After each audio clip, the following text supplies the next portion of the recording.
Welcome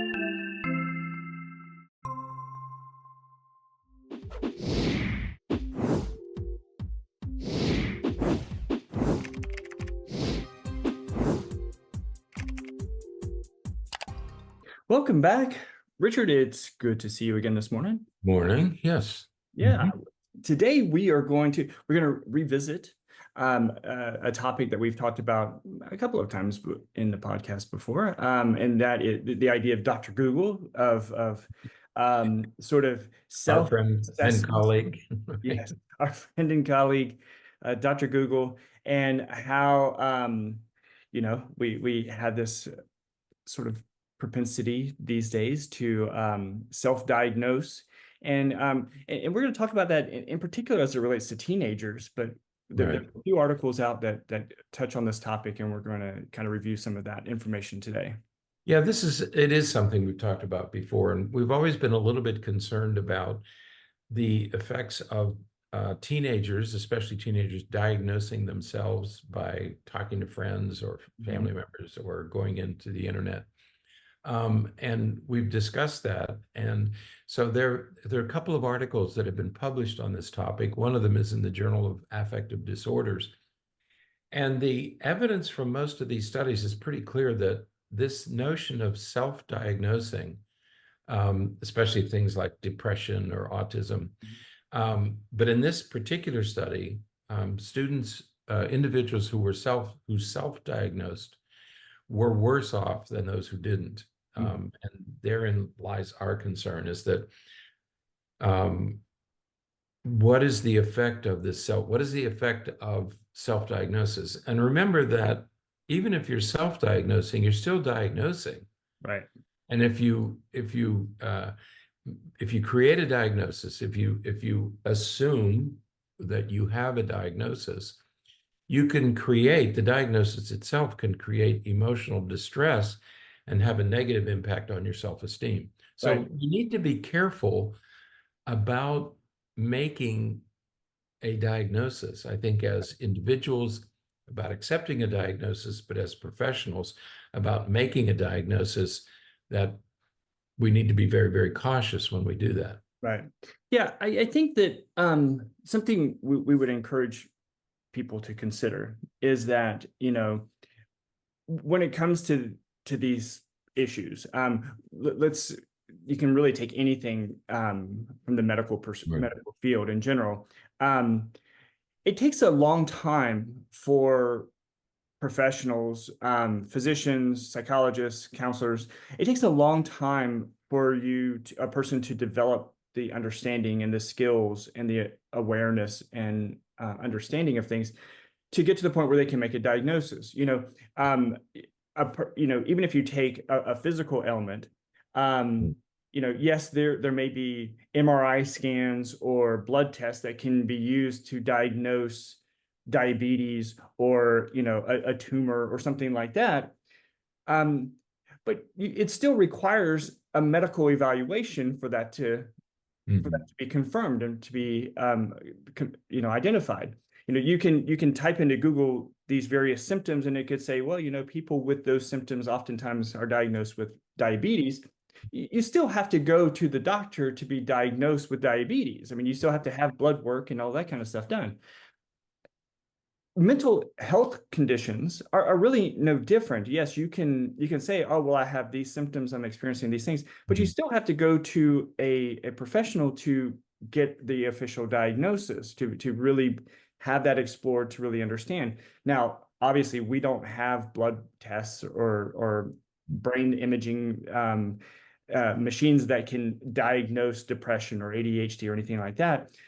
But it still requires sort of the clinical expertise and understanding that a professional has through studies and through working with other people, and that they just develop over time.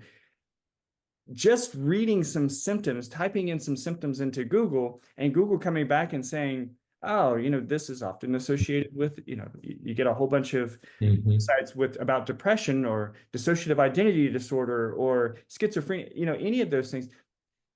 That doesn't mean that that's what you have. It just means that there's some overlap with some symptoms, but you really need to be evaluated by a professional to figure that out.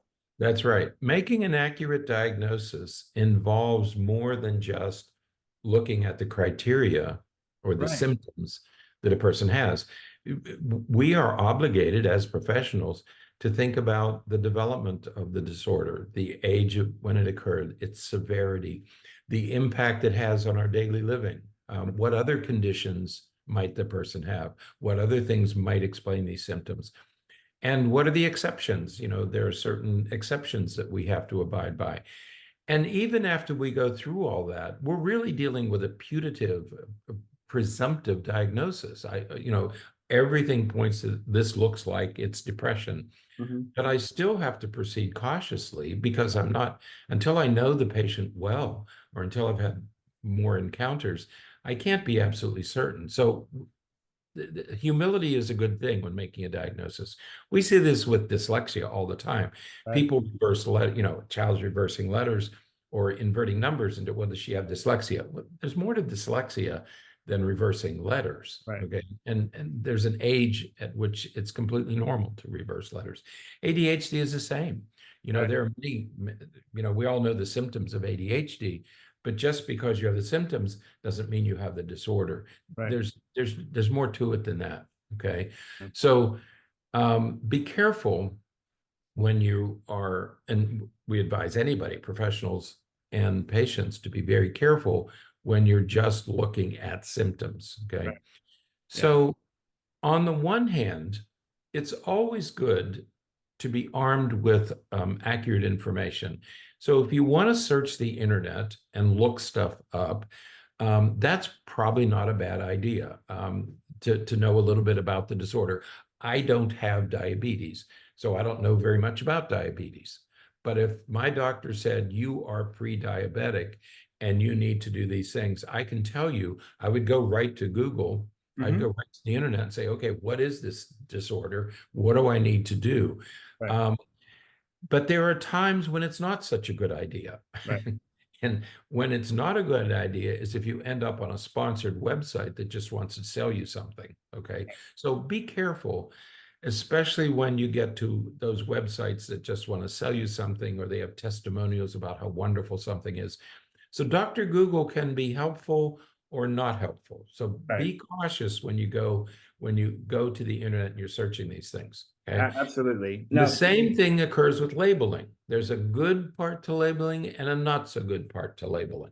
right. Yeah, there was a recent study published in the Journal of Health and Social Behavior, and they were looking at um, self-labeling, Mhm. but maybe more so than just self-labeling, really accepting the label. Like when the Right. person says, this is what I think I have, and like they truly believe that this is what they have. Um, what the researchers there found was that this is associated, as self-labeling, belief in the self-labeling is associated with reduced self-esteem and actually worse outcomes in the long term. Right. Now, we really have to think about why that may be, because there's and why this happens. Because why in the world would somebody label themselves with something and then hold this strong belief that they have it? And let's be honest, sometimes people will do that. They'll go to Google, they'll type in symptoms, they'll say, okay, I have this. And then even if they go see a professional and the professional says, you know what, I don't think that that's what's going on, I think it's something else, they won't believe them. Right. You know, Right. they don't listen to them. They don't.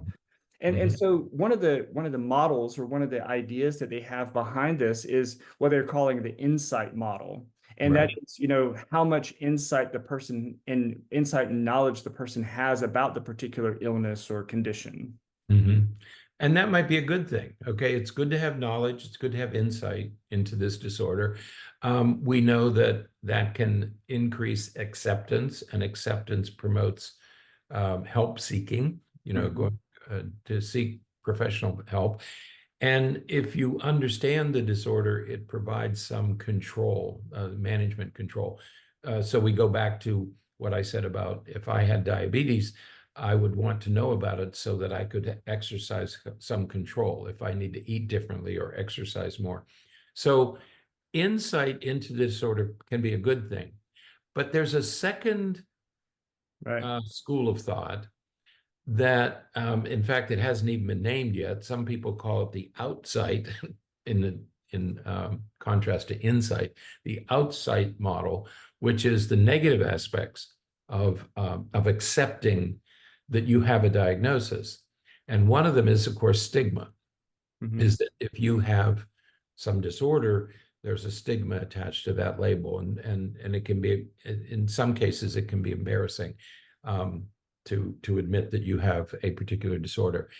But the other problem is that having a disorder can also damage self-esteem. So Right. there's a field of research right now that is saying, let's not jump to these diagnostic conclusions too quickly, because there's a negative side to having a diagnosis. That's what the outside model tells us. Right. That's what this research is about. And let's be honest that there are some people who want to have that label. They want a label because they not you know I know I remember when I was in graduate school and kind of just getting into things, and at that time, it was a very different time socially. Um, and what typically happened is people wanted to know what was going on. They wanted that label. They wanted a diagnosis because that helped them understand what was Mhm. as an explanation for what was going Right. on. Mhm. Mhm. Now it almost is changed to the point where people want the label because it becomes, as we talked about in a podcast a few last month, I think it was, it becomes part of their identity. It becomes part of who they are. And so Mhm. it's no longer an explanation for why I'm experiencing these things. And now I have a path to recovery or a path to address Right. these issues. Now is this is just part of who I am. It explains why I do these things or why I can't do these other things.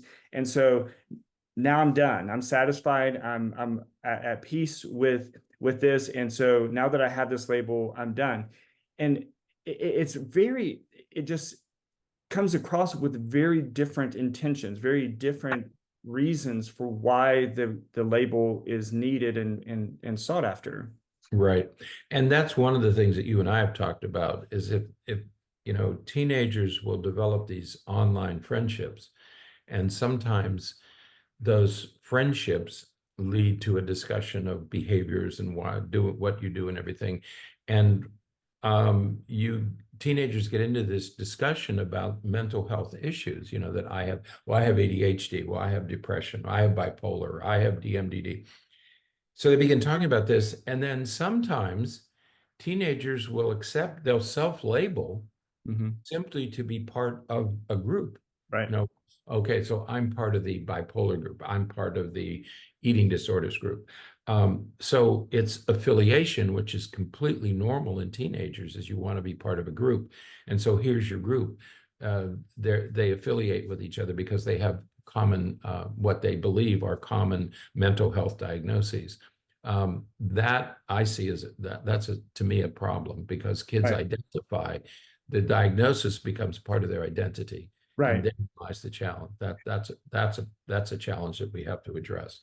Yeah, and I think it's really important to differentiate that, if a teenager or whomever is looking for and recognizing that they have a particular mental health condition, again, Mhm. with the goal of treating and doing something to address that issue, that's terrific. That's wonderful. That's exactly what we want. Right. Happens, unfortunately, is that sometimes that recognition, adoption, and acceptance of mental illness diagnoses that aren't necessarily accurate, Mhm. well, that can cause psychological harm. Right. That can cause problems because now we're getting into a realm where you're experiencing some distress, and that if that distress isn't accurately identified or defined, then you're not going to get the treatment that you need.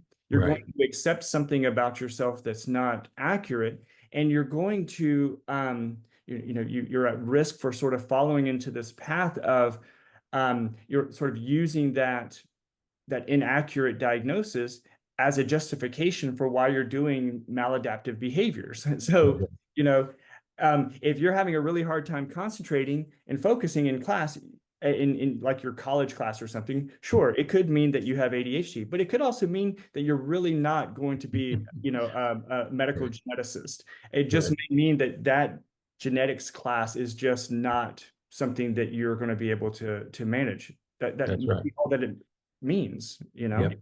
Yeah, so self-labeling is especially problematic in teenagers. And by self-labeling, when we use the term self-labeling, we're talking not only about about making a diagnosis on ourselves, but accepting a diagnosis from a professional. All right. And so when we talk about It is both, self-labeling, yeah. yeah, it's both things. So it's not just I've decided that I have depression. It's this doctor said I have depression, so I've accepted that. I've self-labeled. I've labeled myself as being depressed. The problem in teenagers is that adolescence is a time of emotional turmoil. You're going to feel distress. You're going to feel anger. You're going to feel anxiety. You're going to feel depression. You're going to feel these very big emotions.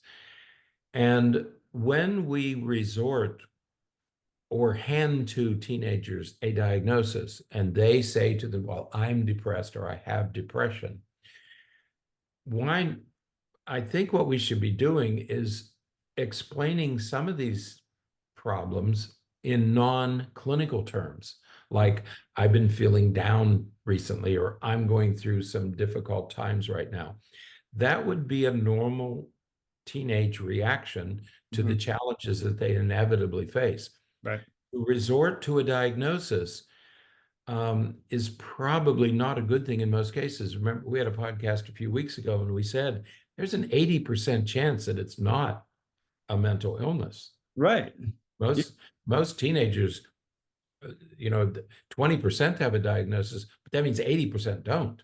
Right. Yeah, I think this is a discussion I have with I know that I have with patients a lot, even with adults, to be honest. I think that, it is okay. I just said this to a patient yesterday. It is okay to accept that you're angry sometimes. Right. That's okay. It's okay that you're depressed, that you're sad sometimes. Just because you're sad doesn't mean that you have major depressive disorder. Mm-hmm. If Mm-hmm. there are some lousy things happening in your life, I would hope that you would be sad about that. That sadness is letting you know that, you know what, something isn't going quite like the way that I would like for it to go. Right. Let me do something about that. It doesn't Right. mean that you have major depressive disorder. It doesn't mean that you're going to feel this way for the rest of your life. Mm-hmm. We have to recognize that some of these, we talk about negative emotions, and I put that in Right. show quotes, negative emotions. There are no negative emotions. There are emotions that we prefer to, that we like to feel, and there's emotions that we don't like to feel, but all emotions tell us something. And Right. when Right. when all of our goal is, when our only goal is to get rid of certain emotions and not feel those, Mm-hmm. well, and that if we feel those things, that means something's wrong. That means Right. that there's something diagnostically wrong with us. Well, that sends us down a path of a lot of problems, Mm-hmm. because, man, it is okay. It is perfectly appropriate to be sad sometimes. Right. You're right. I have a host of older teenagers. Usually it's older teenagers, 17 through 19 or 20, who have accepted that they have a diagnosis. And they will say, but almost with pride, well, I have bipolar disorder, so I can't work. Hmm. I have bipolar disorder, so I can't go out in public, or I have this or I have that. What the research suggests is that once you attach your identity to the Right. illness, you start to use maladaptive emotional regulation strategies. You turn to drugs or alcohol Right. rather than other Right. things that might work better. There is a reduction in you have perceived control. You feel like you have less control when you identify as being depressed. Another curious finding is kids who identify, who say, yes, I am depressed, I am this, I'm something else, Mhm. have more faith in medication. Right. They rely more on medication because they have less self-efficacy, right? Right. They avoid other approaches. They say, I can't do it because I'm mentally ill, I can't. And Well, that leads to, that goes in exactly the wrong direction, because what we want is, we want you to move back to normal. I want to get you to normal. I right. don't want you to believe that you are. But even if you have depression, there's still many, many things that we need to do. And if you Mhm. just going to rely on medication, or just going to use your illness as an excuse, we're not going to get out of, there's no way to get you out of this hole. Right. And it reminds me of some of the discussion we had in the last podcast about, you know, the sort of delayed development that some kids, teenagers are having and Mhm. are experiencing right now. And that is, they don't feel like they can do anything about it because Right. whether it's because they're reading about it, or they're, again, in their sort of tribe of their other friends that they're talking Yeah. to who maybe experiences similar things. They just Right. perpetuate this idea that we can't do anything about it. And let's be honest, adults have much more of an opportunity to incorporate a diagnosis into their sense of self, because they know, they've been through so much of much of their life, so they know themselves a bit better. Kids and teenagers don't. They really depend on adults to help them as they're developing some of these aspects of their identity.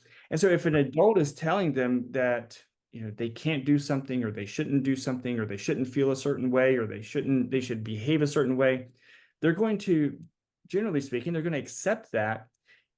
And so when it doesn't fit, what they're feeling doesn't fit with that, my goodness, they're going to really have some distress. Right. And That's they're right. going to become very vulnerable to, you know, especially self-diagnosing, Right. because they are going to try to ally with other people who feel the same way, who talk about Mhm. the same things. Right. Yeah. And we need to keep that in mind. This is another reason why teenagers are a little more vulnerable Mhm. to the problems associated with self-diagnosis, because adults, as an adult, I have a choice, where do I want to incorporate this diagnosis into my life? Whereas a child, a teenager doesn't, it's imposed on you, and they don't know how this fits into their identity, because their identity is not fully formed as a teenager. All right. And so teenagers are especially vulnerable because of what they're going through. This is the other problem with teens is that they diagnose each other, and Mhm. and that's the other problem. So they're vulnerable. They're going through identity problems to begin with. Mhm. They can't quite incorporate this into they don't know where it fits in their identity. They can't say, well, he's saying I'm depressed, but I can probably manage this, and I Mhm. don't need to accept it fully. Whereas a child and a teenager will say, yes, I have this because I was told I have it.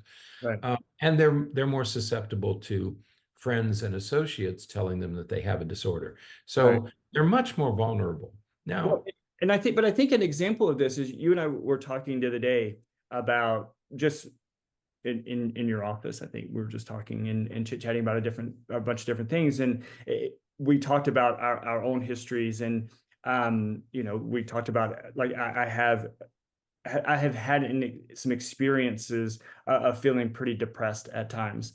And mhm, um and I think that one of the differences is, and I shared this with you at the time, right. is that Mhm, um I was pretty down, and I was having a hard time because of some things happening in my life. But because as an adult and having had some life experience, I knew that period of time was different. And I knew that somewhere in my mind, I knew that things would get better. I mhm, knew that these symptoms would go away, and that things right. would get better in life. Even though it really sucked where it was at that time, things were really bad, I knew that it was going to get better at some point. Teenagers don't necessarily know that. They haven't lived enough life, they haven't had enough experience to know with confidence that it's Mhm, going to get better. And so that, I think, contributes to that vulnerability, that it contributes to this idea that when we tell them, oh no, this will pass, you'll get better, everything will be okay, they don't have enough experience to realize that. And so then they ally with these people that they meet, especially online. And now they have this group of people, a group of teenagers who Right. all say that they're depressed or who are all experiencing these same emotions. And none of them have life experience to say that they're going to get through it and it's going to be okay. And so they just perpetuate the problem. It just keeps going. And so, yeah, it creates that sort of lower self-esteem, lower self-efficacy. They don't think it's going to get any better. They don't think that they can do things that they really can do. And so it Mhm. just perpetuates that problem. Right. You mentioned a couple of weeks ago, we were talking about this stuff, and you mentioned somebody said to you that the the biggest problem was that they assumed that they were going to be like this for the rest of their life. Right. That Right. was the most troublesome part, was that they would never get better, that Right. this is how it was going to be for the rest of my life. We hear that frequently, and that's part of the problem that we have to deal with, is that once you accept the diagnosis Mhm. and you say, well, I'm depressed, and so I'm going to be depressed for the rest of my life, and this is what my life is going to look like, that's pretty demoralizing. That's pretty destructive. Right. Okay. Absolutely. So we have to remember that, that there are, again, no lab tests, there's no biological markers for any of these things. Mhm. And instead we have to see it as, we need some support and some help to make diagnoses, Right. because what's also going to come with that is the reassurance, the support, and the skills and strategies for overcoming some of those difficulties. Right. When you're just looking at it and we're just making the diagnosis and we stop there and just accept that this is the label that we have, well, there's no growth, there's no development, there's no improvement with anything from there. That's right. So, and what we have to remember, that in our business, in the business of mental health, when we talk about there are no biological markers, remember that even professionals are relying on symptoms. I mean, in a way, we're all relying on symptom identification to make a diagnosis. And we use checklists and rating scales. And you and I reviewed a report recently where half of the assessment instruments given were rating scales, parent rating scales. Okay, and these are notoriously unreliable. I mean, you don't know. I mean, they've never been.